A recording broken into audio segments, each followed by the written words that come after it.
امام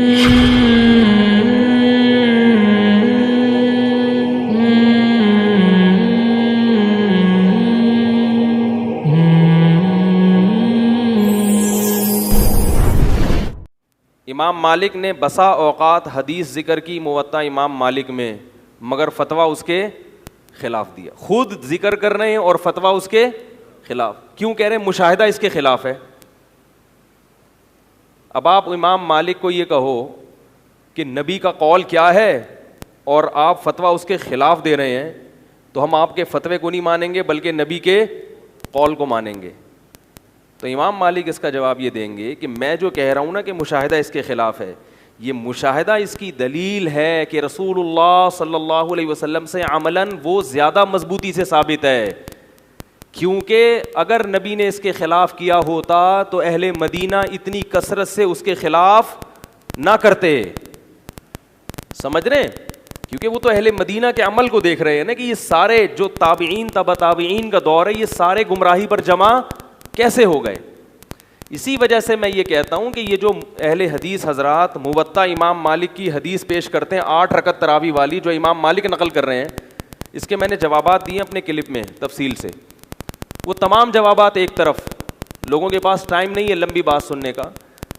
تو امام مالک خود تراویح کی 20 رکعتوں کو 20 سے زائد رکعتوں کو سنت کیوں قرار دے رہے ہیں؟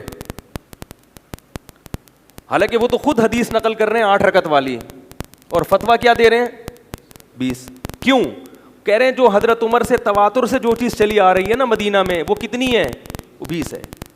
کیونکہ اگر 8 سنت ہوتی تو جب امت 20 پہ آئی ہوتی تو احتجاج ہوتا، لوگ اس بدعت سے امت کو روکتے.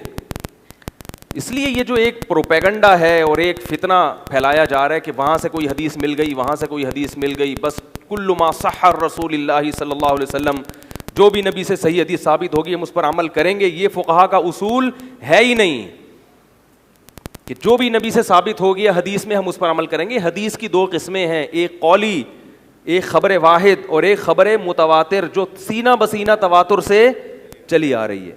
میں اس کی اکثر دلیل دیتا ہوں کہ دیکھو رکوع سے اٹھنے کے بعد ہم ہاتھ چھوڑ دیتے ہیں، اس کی ہمارے پاس حدیث میں کوئی دلیل موجود نہیں ہے صراحتاً، لیکن تمام فقہا اسی پر عمل کرتے آ رہے ہیں پوری دنیا میں. کیوں؟ عمل کیا چلا آ رہا ہے؟ تواتر. امام ابو داؤد صحاح 6 کے مؤلف ہیں، محدث ہیں، حدیث پیش کرتے ہیں تو بسا اوقات حدیث کے نیچے لکھتے ہیں وعلیہ العمل عندنا، اور ہمارے ہاں عمل بھی اسی پر ہے.